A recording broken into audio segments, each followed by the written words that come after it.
आप देख रहे हैं तनाजुर फर्रुख सुहेल गोइंदी के साथ। अस्सलाम वालेकुम नाज़रीन, मैं हूं फर्रुख सुहेल गोइंदी। आज हम पाकिस्तान की अवामी तारीख के बाब से एक ऐसा सफ़ा आपसे शेयर करेंगे जो मेन स्ट्रीम मीडिया नहीं दिखाता कि किन लोगों ने पाकिस्तान के किसानों, मेहनत कशों, आइन, जमहूरियत और इंसानी हकूक़ के लिए जदोजहद शुरू की।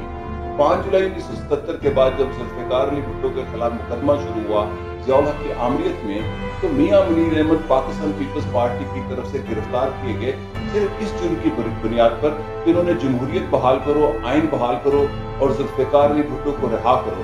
तो ये वाक़या सुनते हैं उनकी ज़बानी कि जुल्फ़िकार अली भुट्टो जब कोटलख पर जेल में थे दौरान मुकदमा कत्ल, तो उनके साथ क्या वाक़या पेश आया। शुक्रिया फर्रुख गोइंदी साहब, आपने मेहरबानी की बुलाया यही वाक़या के ऊपर। तो इस तरह आपने बात की है, सवाल किया है जुल्फ़िकार अली भुट्टो शहीद के हवाले से, उनकी हुकूमत का तख्ता उठने से और उनकी गिरफ्तारी पे लोगों ने, पाकिस्तान पीपल्स पार्टी के कारकुनान ने अपना प्रोटेस्ट करना शुरू कर दिया और 11 अक्टूबर 1977 को पाकिस्तान पीपल्स पार्टी की तरफ से मैंने और एक मेरे दोस्त ने गिरफ्तारी दी माल रोड के ऊपर और नारेबाजी खूब ज़बरदस्त हुई। वहाँ से पुलिस ने हमें पकड़ के उसी वक्त बागजना समरी मिलिट्री कोर्ट में ले गए। वहाँ से उन्होंने जुडिशल रिमांड पे 2 दिन के लिए जेल भेज दिया, लेकिन सुबह ही बजाय 13 अक्टूबर को पेश करें 12 अक्टूबर को उन्होंने बुला लिया कोर्ट ने। वहाँ जाते ही आवाज़ दी, जब अंदर गया तो मेजर बैठा हुआ था, साथ कोई और सब मजिस्ट्रेट था। तो उन्होंने सवाल किया, हाँ आप जुलूस निकाला है, नारेबाजी की। मैंने कहा जुलूस निकाला है, ज़ियाउल हक मुर्दाबाद, भुट्टो शहीद जिंदाबाद के नारे हमने लगाए हैं।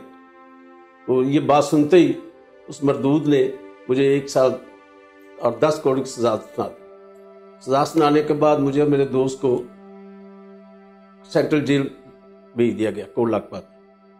वहाँ 3-4 दिन बाद 16 अक्टूबर को भुट्टो शहीद के सेल के साथ ही सेल था, बैरक थी, वहाँ उन्होंने टिकटिकी लगा के कूड़ों का सिलसिला शुरू कर दिया। तो वहाँ इसलिए हमें कूड़े मारने की सारा इंतज़ाम हुआ कि साथ ही जो सेल था वो भुट्टो शहीद का था।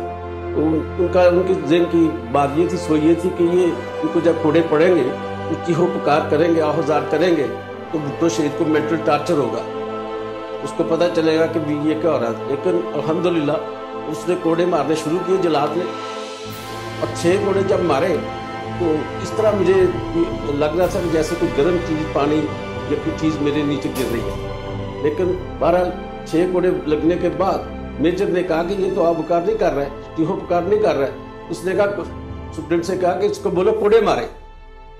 तो उसने कहा अब इससे ज़्यादा क्या कोड़े मारेगा, मार रहा वो। 10 कोड़े मुकम्मल होने के बाद उन्होंने मुझे टिकटी से उतारा, तो मैंने साथ ही नारा लगा दिया, जुल्फ़िकार अली भुट्टो जिंदाबाद।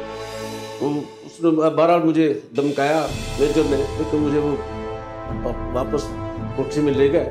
तो उसके बाद ये नारेबाजी होती रही। हाँ जी, हम नारे मारते रहे और हमें मियाँ वाली जेल भेज दिया गया। वहाँ मियाँ साहब, आपकी कमर पे क्या गरम मादा पै रहा था कि 6ठे कोड़े के बाद जल्लाद को रोक दिया गया कोड़े मारने? वो मैंने देखा कि क्या चीज़ गर्म नीचे जा रही है, मुझे समझ नहीं आ रही थी, क्योंकि टिकटिकी से नीचे देखा नहीं जा सकता था। तो उसे जब उन्होंने उतारा तो देखा कि वो सारा नीचे खून ही बह रहा था, सारे का सारा। पता चल गया कि सारा मेरा खून बह रहा था और बहुत बुरे जख्म हो गए थे। कोई ट्रीटमेंट नहीं था अस्पताल में। मियाँ वाली जेल में इसी तरह ले गए वो।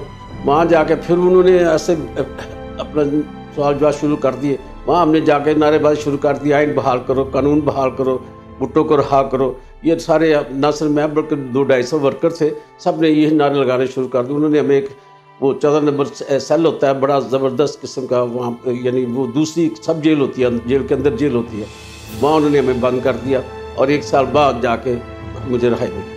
वो आपको कोड़े इसलिए जुल्फ़िकार अली भुट्टो शहीद की कोठी के सामने मार रहे थे कि उनका हौसला था, और आप बिल्कुल यही बात थी।